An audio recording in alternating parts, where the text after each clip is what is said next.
¿Cómo están? Muy buenos días, qué gusto grande me da poder saludarlos, darles la bienvenida en este viernes, un viernes pues raro, ¿no? Luego del descanso de ayer, pero fíjense, aunque fue descanso para muchos, en la Secretaría del Trabajo sí que trabajaron.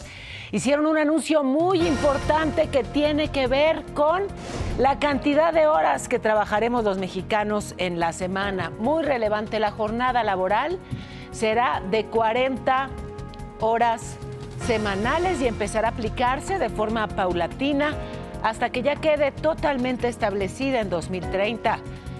Y la presidenta Sheinbaum detalló que en la llamada que tuvo ayer con el presidente Donald Trump no hubo un acuerdo específico, coincidieron en mejorar el balance comercial de ambos países. El exgobernador de Puebla, Sergio Salomón, asumió la titularidad del Instituto Nacional de Migración. Dijo que tendrá un enfoque ordenado, regular y seguro. Y el Senado impugnó ante el Tribunal Electoral el acuerdo del INE que establece cancelar las candidaturas del Poder Judicial de aquellos prófugos de la justicia o deudores alimentarios. El Departamento de Estado estadounidense sancionó a 3 narcos mexicanos y a 2 empresas por tráfico de fentanilo, robo de combustible y contrabando de petróleo. Y en Jalisco detuvieron a 2 hombres relacionados con el asesinato de la madre buscadora, María del Carmen Morales, y su hijo. Los llevaron al penal de Puente Grande. Ayer las autoridades de Jalisco actualizaron el saldo del incendio en una fábrica de aerosoles en Tlaquepaque. 2 muertos, 26 heridos y 3 desaparecidos. La Guardia Nacional puso en marcha el plan DN3 en la zona. Bueno, ¿y cómo le vendría una jornada laboral de 40 horas a la semana? Fíjense, esto, no sé si lo sepan, pero México es uno de los países del mundo en los que más se trabaja, más horas. El problema es que no tenemos suficiente productividad, hay que mejorar los procesos, hacerlos más eficientes, tener más capacitación, tecnología, etcétera. Pero de que somos trabajadores los mexicanos, somos muy trabajadores. Así que ya se van a regular el número de horas que se destinan al trabajo. Justamente ayer, en el Día del Trabajo, la Secretaría del Ramo anunció que por instrucciones de la presidenta Sheinbaum, la reducción de la jornada laboral va a ser una realidad. Marat Bolaños, que es el titular, dijo que se va a implementar de forma gradual para pasar de 48 a 40 horas por semana. Habrá foros del 2 de junio al 7 de julio con trabajadores, empresarios, académicos, pues para definir cómo será la implementación. El objetivo, garantizar al menos 2 días de descanso y mejorar la calidad de vida sin que se pierda la productividad. Reduciremos de manera gradual la semana laboral hasta llegar a más tardar en enero del año 2030 a un total de 40 horas semanales. Escucharemos a las trabajadoras y trabajadores, así como a las patronas y a los patrones. De esta manera se llegará a una serie de acuerdos que permitirán establecer un nuevo panorama laboral. Pero fíjese, aquí estamos regulando eso, o sea, que solamente se trabaje 5 días a la semana, que se descanse 2. Hay países en los que ya solamente se trabajan 4 días en la semana. ¿Por qué? Porque los avances tecnológicos, la inteligencia artificial, pues permite que las máquinas, que los robots hagan buena parte del trabajo. Hay muchas empresas, por ejemplo, en Alemania, donde la jornada laboral es de lunes a jueves. Eso sí, el viernes no es que descansan y ya, son alemanes. El viernes lo dedican a la capacitación.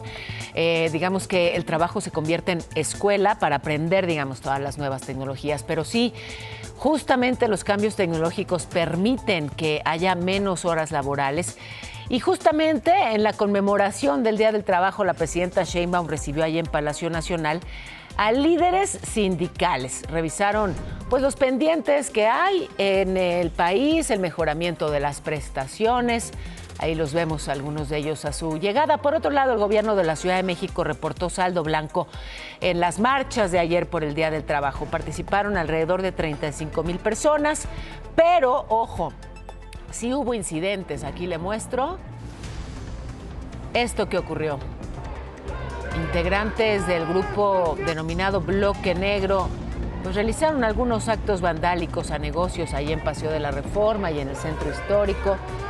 Y entonces hubo una riña entre personas encapuchadas y policías sin reporte de detenidos. Sin embargo, muy importante precisar que la enorme mayoría de quienes marcharon lo hicieron pues de forma pacífica y sin vandalizar. En Aguascalientes también marcharon por el Día del Trabajo, pero fíjese, allá digamos que sí pensaron en la hidratación y entonces marcharon con cerveza en mano. Había un llamado de las autoridades a no hacerlo, pero aún así pues hubo quien dijo, ay, hace mucho calor, y esto de andar marchando a mí me da sed. Y entonces pues muchos llevaban ahí su cervecita, ¿no? Y el tema es que desfilaron ahí frente al templete con funcionarios y todo. La policía municipal dijo que bueno, pues van a ser más cuidadosos el siguiente año, ¿no? Bueno, y la presidenta Sheinbaum calificó de positiva la llamada que tuvo ayer con Donald Trump. Es ya la sexta en lo que va de su administración. No llegaron a un acuerdo específico, pero sí coincidieron en mejorar el balance comercial en beneficio de ambos países. Reconoció que hay ventajas para México en el balance comercial, pero bueno, pues esto es parte de lo que conversaron. Queremos todavía una mejor condición para la industria automotriz y de acero y aluminio. Fue una llamada muy cordial, es una buena señal de que seguimos avanzando en todavía pues el fortalecimiento del tratado y los temas que a nosotros nos interesan y obviamente los que a ellos les interesan. Y el Departamento del Tesoro estadounidense sancionó a mexicanos, 3 narcotraficantes y 2 empresas de logística por estar ligadas con el huachicol. Presuntamente operaban bajo el mando del cártel Jalisco Nueva Generación.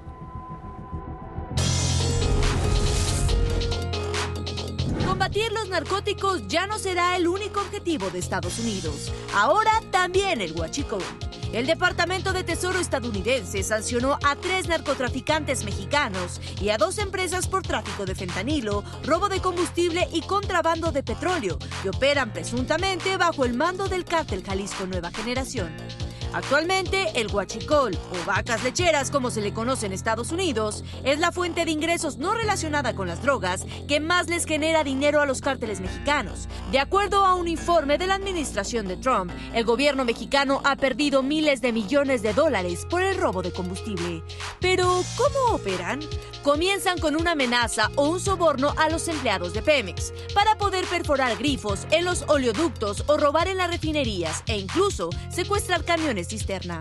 El segundo paso es vender el combustible robado en el mercado negro, ya sea en México, Estados Unidos o incluso en Centroamérica.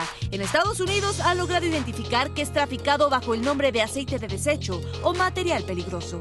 En cuanto llega a su destino, se entrega con importadores cómplices para venderlo a precios muy bajos.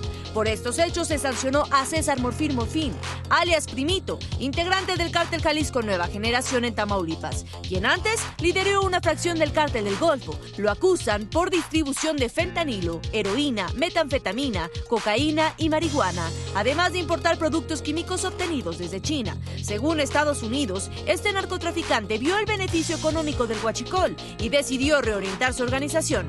Por ello, tomó el control de los puentes fronterizos entre Tamaulipas y Texas, cobrando tarifas a camiones que transportan crudo a Estados Unidos. Junto con él, sancionaron a sus 2 hermanos, Álvaro Noé Morfín y Remigio Morfín. También sancionaron a 2 compañías ligadas con el huachicol, SLA Servicios Logísticos Ambientales y Grupo Jala Logística. Se ha identificado que este huachicol se vende en nuestro país a los ojos de todos. Por ejemplo, en la carretera México-Querétaro hay más de 40 puntos de venta ilegal de gasolina y diésel. El litro es vendido hasta en 14 pesos, mientras que el precio promedio de la gasolinera en el país es de 24 pesos, es decir, un 42% más barata, mientras que el diésel, que normalmente se compra en 26 pesos, los huachicoleros lo ofrecen en 16 pesos por litro. Te informó Kena Uribe. Y sí, el huachicol es un delito que afecta cada vez más sectores de la economía mexicana. La Fiscalía General va a investigar el decomiso del 31 de marzo allá en Tamaulipas de un buque que transportaba 10 millones de litros de combustible. Y es que de acuerdo a la empresa afectada, ojo con este tema, el gobierno federal nada más reportó la mitad del diésel asegurado. ¿Dónde quedó la otra mitad? Porque vale mucho dinero. Bueno, pues la Marina dijo que va a haber 0 encubrimiento a sus elementos o a los civiles que resulten responsables, pero fíjese, decomisan el huachicol y resulta que la mitad no aparece. En Michoacán, las fuerzas estatales y federales detuvieron a la güera Leslie N. por ser presuntamente operadora financiera del cártel Jalisco Nueva Generación. Su captura se dio sin enfrentamientos y detuvieron también, pero en San Juan del Río, Querétaro, a Armando N. El Ajenjo, presuntamente extorsionador que operaba en la Ciudad de México y el Estado de México, es lo que confirmó Omar García Harfuch, el secretario de Seguridad. Está relacionado también con homicidios, secuestros, robos, venta de drogas. En este viernes, y oigan, les voy a tener aquí opciones importantes. La tecnología como aliada en contra no solo de los pinchazos en el metro, sino de cualquier asalto. Cómo cuidarnos, cómo protegernos a través de la tecnología. Y este chavito que se convirtió en héroe porque atrapó un bebé que cayó de un edificio, ya verá qué imagen. No me tardo.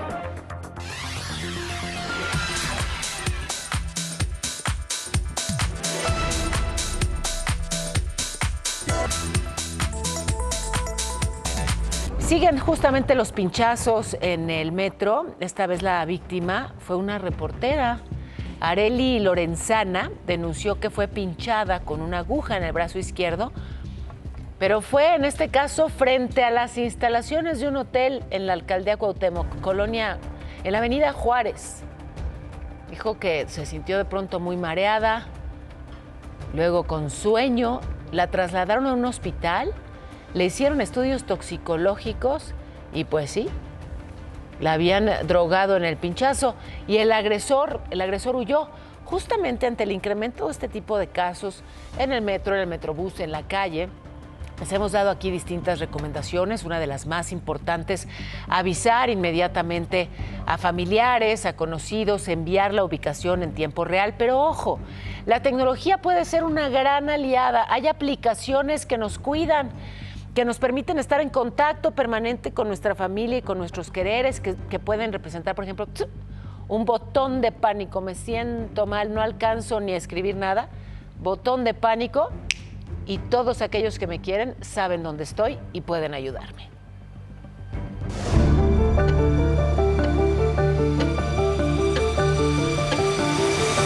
Ante la ola de denuncias de pinchazos en el metro y el metrobús de la Ciudad de México, una de las principales recomendaciones es mantener un contacto directo con familiares, sobre todo cuando se viaja solo o sola en el transporte público. Para ello, la tecnología se ha vuelto una aliada. Aquí le mostramos 3 aplicaciones gratuitas que se pueden utilizar para pedir ayuda. La primera es una aplicación del gobierno llamada 911 Emergencias. Es gratuita y permite formar una red de contactos para notificarles por medio de un mensaje SMS cuando el usuario se encuentra en peligro.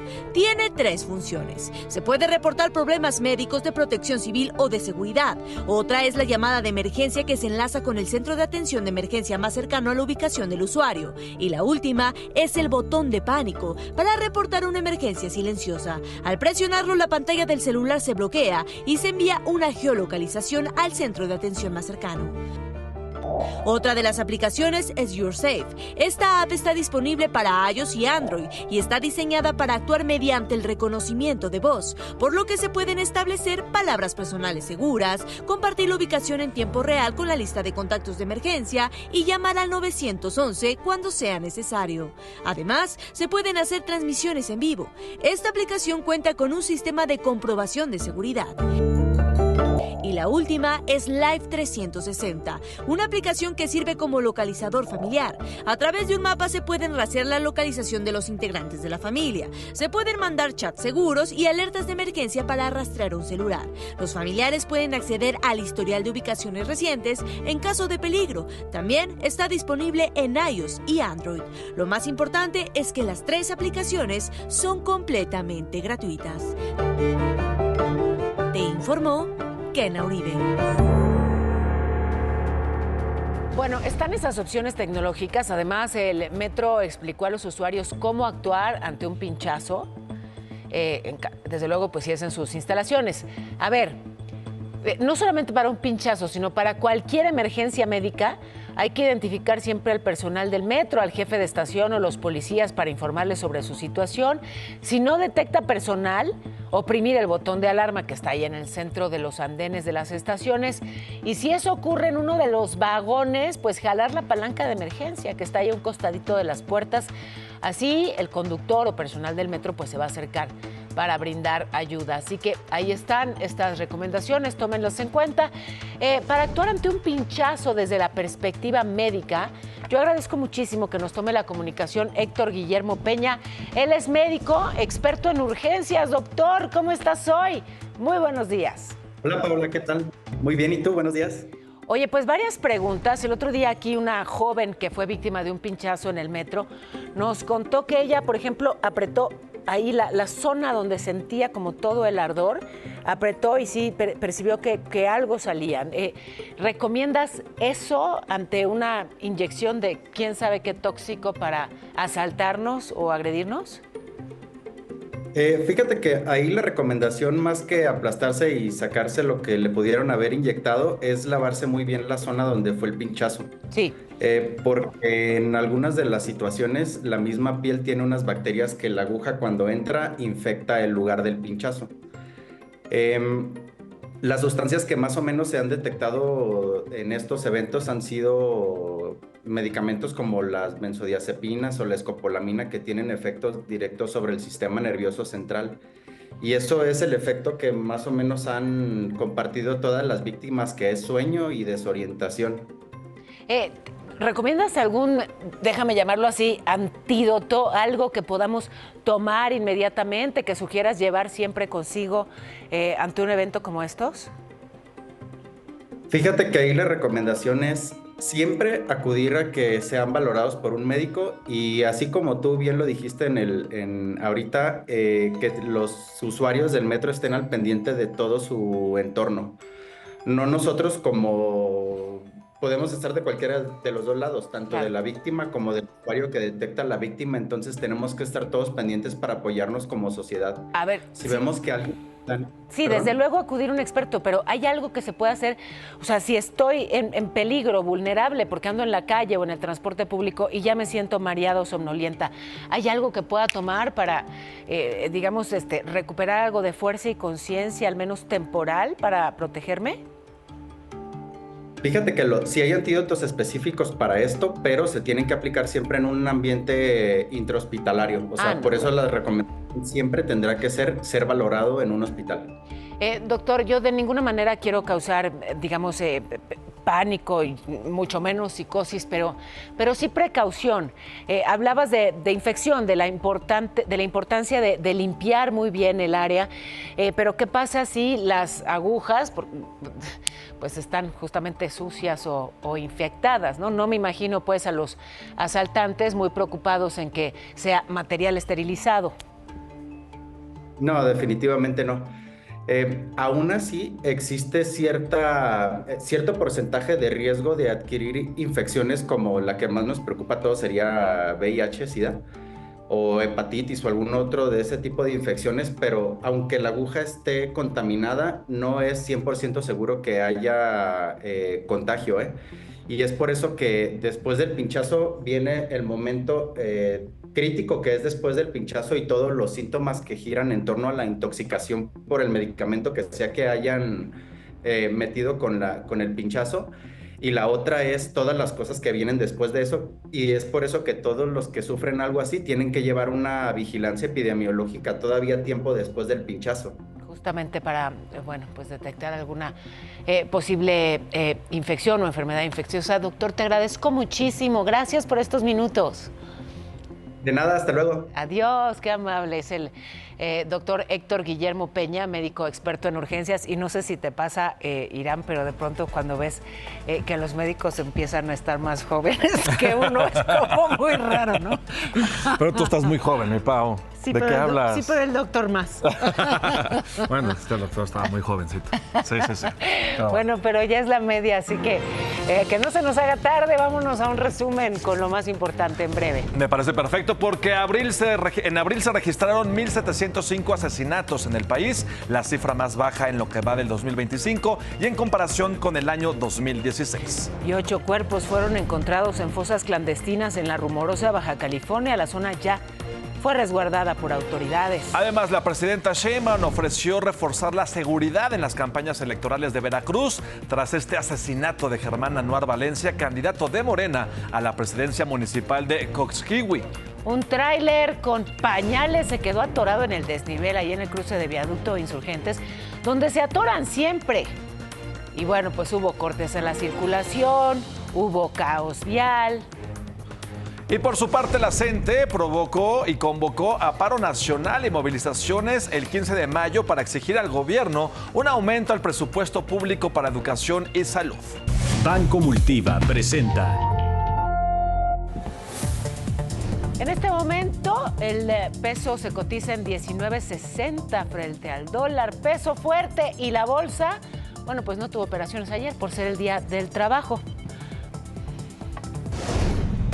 Banco Multiva presentó. Y allá en Sonora, específicamente en Punta Chueca, la activista Ceci Flores fue declarada persona non grata.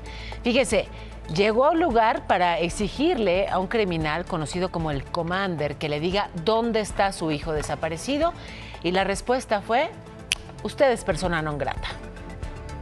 En esa casa que se mira allá atrás, ahí vivía el Commander, la persona que se encargó de desaparecer a mi hijo. El pasado 29 de abril, Ceci Flores, madre buscadora y fundadora del colectivo Madres Buscadoras de Sonora, viajó a Punta Chueca, en el estado de Sonora, con una súplica desesperada: pedirle al presunto líder criminal conocido como el Commander que le diga dónde está su hijo, Marco Antonio, desaparecido hace 6 años. Yo tuve una conversación con el Commander y vengo nuevamente a pedir, a suplicar, a implorar para que esta persona, denominada de sobrenombre el Commander, pues vea mi dolor, mi sufrimiento, casi 6 años, y que no me ha entregado a Marco Antonio. Tras la visita, la madre buscadora fue declarada persona non grata por las autoridades de la nación Comcac, un pueblo autónomo que le prohibió el ingreso a su territorio, el mismo donde ella cree que están los restos de su hijo.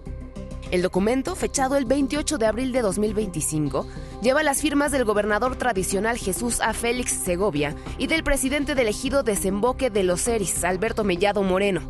En él se lee: usted ha sido declarada persona non grata dentro del territorio Comcac. Tiene prohibido el ingreso sin autorización expresa. Yo lo único que quiero es que Marco Antonio vuelva a casa. Estoy cansada de pelearme con las autoridades, de pelearme con la sociedad. Aquí detrás, en este lugar, se encuentra la verdad que yo tanto busco. Ceci ha buscado a 3 de sus 6 hijos. Alejandro desapareció en 2015, Marco y Jesús en 2019. Logró recuperar con vida al menor tras presionar al grupo criminal responsable. Desde entonces se convirtió en símbolo de lucha. Informó Montserrat Ortiz. Y detuvieron a 2 hombres relacionados con el asesinato de otra madre buscadora, de María del Carmen Morales. Los mataron a ella y a su hijo, Jaime Ramírez, en Tlajomulco de Zúñiga, Jalisco, el 23 de abril. Y bueno, pues detuvieron a 2 personas de 24 y 27 años que estarían relacionadas con este asesinato y con al menos otros 10. Y un juez le dictó 18 años de prisión a Adrián G. Este es un pollero. Transportó a 189 migrantes centroamericanos, 114 eran menores de edad, los llevó a Estados Unidos en 2021 y bueno, la Fiscalía ya informó que el responsable los trasladó en una caja de un tractocamión con placas del Servicio Público Federal. Así que importante, ¿no? Porque normalmente quienes se dedican al tráfico de personas van por ahí impunes. Aquí sí hubo sentencia, 18 años de prisión. Y ya hay un nuevo titular en el Instituto Nacional de Migración, es Sergio Salomón. Él dijo que, bueno, pues será justamente un trabajo ordenado. Aquí vemos a la secretaria de Gobernación, Rosa Isela Rodríguez, al momento de ya, digamos, hacer oficial su nombramiento y la polémica que ha desatado la reforma a la ley de telecomunicaciones. ¿Censura o no? ¿Ustedes qué opinan sobre esto que se ha planteado? Vaya, se va a analizar ahora y van a participar pues expertos y académicos, porque el plan de los legisladores era aprobarla así. Y muchos aseguran que es una amenaza en contra de la libertad de expresión. El gobierno, digamos, tendría el poder de sacar de circulación, digamos, aquello que hay dentro de los medios digitales, los informativos que están en el ámbito digital. ¿O qué es exactamente lo que plantea esta reforma? ¿Por qué ha generado tanta controversia? Vamos a verlo juntos. El gobierno federal presentó una nueva iniciativa para abrogar la actual Ley Federal de Telecomunicaciones y Radiodifusión vigente desde 2014. A través de 283 artículos, la propuesta busca establecer un nuevo marco legal para reorganizar al sector. La ley surge tras la eliminación del Instituto Federal de Telecomunicaciones. Su lugar será ocupado por una nueva entidad, la Agencia de Transformación Digital y Telecomunicaciones, que estará bajo control del Ejecutivo Federal. El propósito declarado de la ley es preparar al país para la industria digital, incluyendo tecnologías como el 5G, la inteligencia artificial y el Internet de las cosas. Pero uno de los puntos más discutidos del proyecto es que autoriza a la agencia a bloquear plataformas digitales si alguna autoridad lo solicita. La ley no especifica los motivos ni cuáles plataformas podrían ser afectadas, lo que ha generado preocupación sobre su alcance. Más grave de todo, el artículo 109. Vean nada más la barbaridad que pretenden ustedes poner en la ley. Estamos hablando de Twitter, ahora X, Facebook, la cuenta individual de un periodista, de un político. Nunca ha sido nuestro deseo censurar a nadie, todo que se modifique la redacción o que se elimine el artículo. En radiodifusión, la ley introduce cambios importantes. Permite a radios comunitarias, indígenas y sociales vender publicidad local por hasta 40 segundos por hora. Se reservará parte del espectro para estas emisoras y las estaciones deberán presentar informes detallados sobre su operación y estructura. También se prohíbe la transmisión de propaganda de gobiernos extranjeros, salvo excepciones culturales o turísticas. Esta medida responde a casos recientes en que medios mexicanos difundieron mensajes de campañas políticas foráneas. Hay partes de la legislación incluso que podrían tener un rediseño. Yo creo que el tema de la distribución de funciones, facultades y atribuciones en la agencia. Un mecanismo de censura para que todos aquellos contenidos que no le gusten no solo sean retirados, pretenden apagar redes como Facebook. En telecomunicaciones, la agencia podrá reservar espectro para uso de seguridad nacional. Tendrá la facultad de prestar servicios móviles directamente al usuario sin pagar contraprestaciones y lanzará un plan de licitación para el despliegue de redes 5G en un plazo de 180 días. Informó Montserrat Ortiz. Paola, espero me extrañes como yo lo hago. Te dejo 1,000,000 de besos. Muchas gracias. Gracias, Alex. Pero ya no voy a seguir coqueteando con él. No me vayan a funar. ¿A qué? A funar. ¿Y eso qué es? ¿Qué es eso? Que no me vayan a cancelar. Funar, esto como de cancelarte en los medios digitales. No, pues es que lo dicen los chavitos, Trejo. Y a ti ya se te acabó la pubertad. Funar. Bueno, si no habían escuchado esa palabra, ¿qué tal si nos vamos a la escuelita? Porque además tiene un origen muy interesante y vienen dos de mis consentidos. Rosy, Maritza, ¿cómo están ambos, queridísimos alumnos? Bueno, ustedes ya saben que funar es eso, ¿no? Cancelarte en las redes sociales. O de pronto cuando todos se van contra uno, esto que les fascina de hacer linchamiento digital horrible. Bueno, pero ¿de dónde viene la palabra? Resulta que su origen viene del mapuche, allá en Chile. Significa podrirse. Y es que luego de la dictadura de Pinochet tomó un significado distinto. Los familiares, por ejemplo, y las víctimas crearon la Comisión funa para señalar públicamente además a todos los responsables que no fueron castigados. Y entonces desde ahí se convirtió pues en un término para señalar injusticias o actos ilegales, y por eso es que hoy se utiliza para denunciar o exponer públicamente a una persona a través de medios digitales. De ahí viene funar en esta cultura de la cancelación. ¿Les gustó? ¿Sí o no? Qué bueno. ¿A ustedes también? Perfecto. Entonces voy a la pausa y al regresar, fíjense, la iglesia que teme que el Poder Judicial quede en manos del crimen organizado. Además, esta granizada allá en Nuevo León, granizo del tamaño de pelotas de golf, y el Fofo Márquez ratificaron su sentencia. Esto y más en solo unos minutos, no me tardo.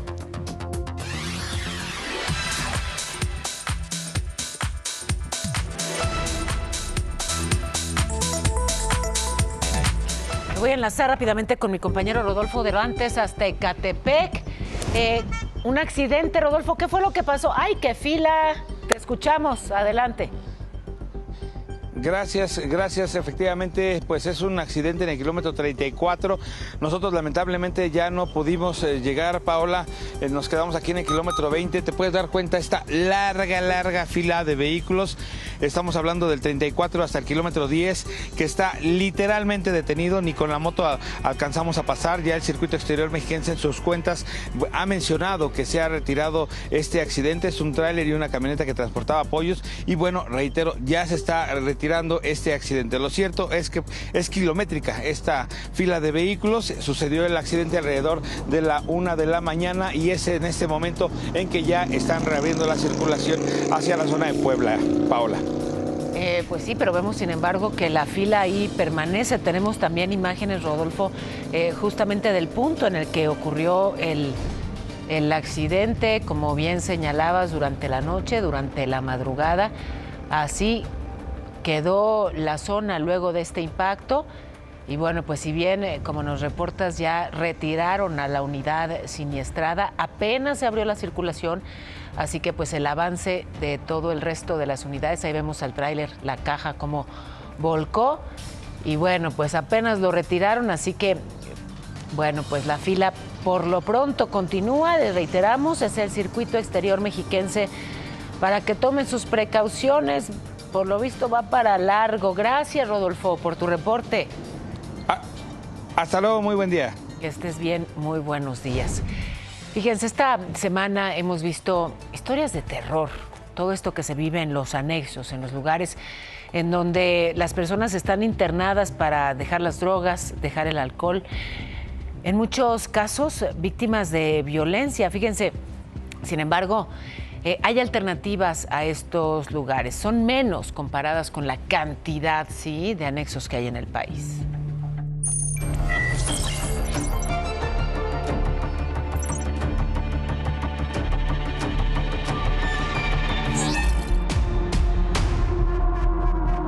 En México hay quienes abusan de los adictos para operar fructíferos negocios como los anexos.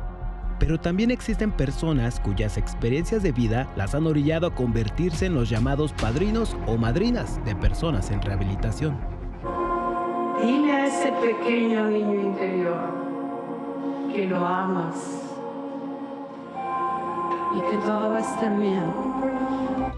La actriz, modelo y cantante Carmen Campuzano cambió las pasarelas por pláticas y terapias de rehabilitación. Es que un adicto al consumo es una cosita de la fregada, la verdad, se vuelve un paquetazo y lo digo por experiencia de vida. Casi aproximadamente un año mismo traigo dinero, porque siento que con dinero me voy a matar. Realmente alce la mano quien de verdad quiere liberarse del consumo de las adicciones.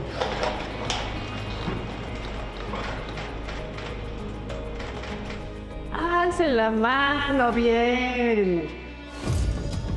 Víctor lleva 20 años encabezando la clínica Vencer Adicciones en Texcoco. No hay maltrato, no hay golpes, no hay malos tratos. Y confiesa que el modelo original de ayuda mutua, en el que participan personas que ya han pasado por una adicción, es cada vez más difícil de sustentar. Los anexos les han hecho mucha mala fama y los cambios en el comportamiento de los adictos son cada vez más complejos y difíciles de superar. No estamos preparados. Primeramente, este tipo de centros no deberíamos de existir, porque es una responsabilidad gubernamental, el derecho a la salud. La última vez que en México se publicó una encuesta sobre el problema de las adicciones a nivel nacional fue en 2017 con datos de 2016. Es decir, han pasado casi 9 años sin que se actualicen las cifras que revelen la magnitud del problema de las adicciones. En aquel entonces, el gobierno veía la marihuana como su reto principal. Hoy, los centros privados se enfrentan a sustancias más potentes, como el fentanilo. Ya se nos salió a todos de las manos, todos los gobiernos de todos los colores. Entonces, ¿qué se necesita? Pues un apoyo, un recurso. La única asociación con apoyo federal es el Centro de Integración Juvenil, que cuenta con más de 170 unidades en todo el país, pero solo 10 unidades de hospitalización. Pocas comparado con la cantidad de adictos que reciben otros centros como este, en Huitzila, Hidalgo, donde se cobra 7,000 pesos por un programa de 84 días. En un año aproximadamente aquí en la clínica transitan alrededor de 1,000 personas. De 100 personas, yo creo que entre 15 y 18 personas al año que llegan al primer año sin consumir, lo logramos sin problema. Llega un momento en el que el sudor de las manos, la ansiedad, ¿no? El empezar a sentir la necesidad de consumir una sustancia, pues es muy fuerte.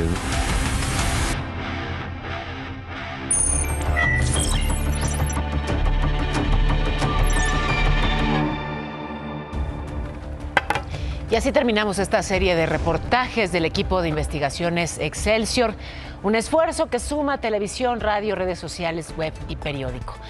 Y fíjense, están preocupados en la iglesia. Están preocupados porque temen que al Poder Judicial puedan llegar criminales, sobre todo integrantes del crimen organizado. Un tema que se discutió en la conferencia del Episcopado Mexicano. Y ojo, reconocen que la reforma judicial pues era necesaria, pero dicen esta no es la forma adecuada. Y aquí le va algo para que, digamos, entienda usted la preocupación, no solo la de la iglesia, sino la de muchos expertos. El INE estaba buscando cancelar las candidaturas al Poder Judicial de quienes sean prófugos de la justicia. Sí, ¿no? Mínimo. O puede ser prófugo de la justicia y candidato a un puesto dentro del ámbito judicial. Pues sí, porque aunque el INE buscó frenar estos casos, frenar también a quienes estén suspendidos de sus derechos políticos o tengan sentencias por violencia de género, el Senado impugnó ese acuerdo del INE. Dicen que los tiempos para determinar la idoneidad de los perfiles ya terminaron, así que se queda la lista como está. Bueno, y sigue la confrontación entre la presidenta Sheinbaum y el expresidente Ernesto Zedillo luego del tremendo mensaje que enviara Ernesto Zedillo hablando de la muerte de la democracia y de la inmensa concentración de poder que hay hoy pues en un solo partido. La mandataria pidió investigar los posibles nexos de la esposa de Ernesto Zedillo, Nilda Patricia, con el cártel de Colima en los 90. Una acusación que proviene de César Gutiérrez Priego, el hijo del general Gutiérrez Rebollo, quien dice tener unos audios como prueba. Y senadores de Morena ya preparan una comisión para investigar también al expresidente Zedillo. O sea, Zedillo criticó al gobierno actual y ya se le fueron todos encima. Lo quieren investigar por el Fobaproa. ¿Recuerda usted aquel polémico caso del rescate bancario en ese sexenio? Bueno, pues lo van a investigar por ello. Bueno, pero ¿cómo se va a comportar el cielo ya? Oigan, les cuento que este fin de semana, hoy las temperaturas más altas se van a registrar en Sinaloa, Durango, Jalisco, Michoacán, Morelos y Guerrero. Se prevén también lluvias fuertes en Coahuila, Oaxaca y Chiapas. Afortunadamente ya empiezan. Y para la Ciudad de México se espera un día parcialmente nublado, con muy poca probabilidad de lluvia, con una máxima de 28 grados. Va a ser mucho calor y una mínima de 17. Así que, por favor, hidrátense bien. Eso, a hidratarse. A hidratarse bien. Se me ocurren muchas muy divertidas opciones de hidratación para el fin de semana. Planazo, diría yo. Ya casi las 9, vámonos a un resumen de lo más importante, y es que la Secretaría del Trabajo anunció que la reducción de la jornada laboral a 40 horas semanales empezará a aplicarse de forma paulatina hasta que quede totalmente establecida en 2030. Y la presidenta Sheinbaum detalló que en la llamada que tuvo ayer con Donald Trump no hubo un acuerdo específico, pero quedaron en mejorar el balance comercial. El exgobernador de Puebla, Sergio Salomón, asumió la titularidad del Instituto Nacional de Migración. Dijo que va a atender la movilidad humana con un enfoque ordenado, regular y seguro. Y el Senado impugnó, perdóneme, el Senado impugnó ante el Tribunal Electoral el acuerdo del INE para las candidaturas al Poder Judicial, para que, bueno, pues se quitaran de la lista a los prófugos de la justicia, pero sí, el INE pretendía eso, el Senado lo detuvo. Y el Departamento de Estado estadounidense sancionó a 3 narcos mexicanos y a 2 empresas por tráfico de fentanilo, robo de combustible, contrabando de petróleo. Y en Jalisco detuvieron a 2 hombres relacionados con el asesinato de la madre buscadora María del Carmen Morales y su hijo. Los llevaron al penal de Puente Grande. Ayer, autoridades también de Jalisco actualizaron el saldo del incendio en la fábrica de Tlaquepaque. 2 personas muertas, 26 heridas, 3 desaparecidas el saldo.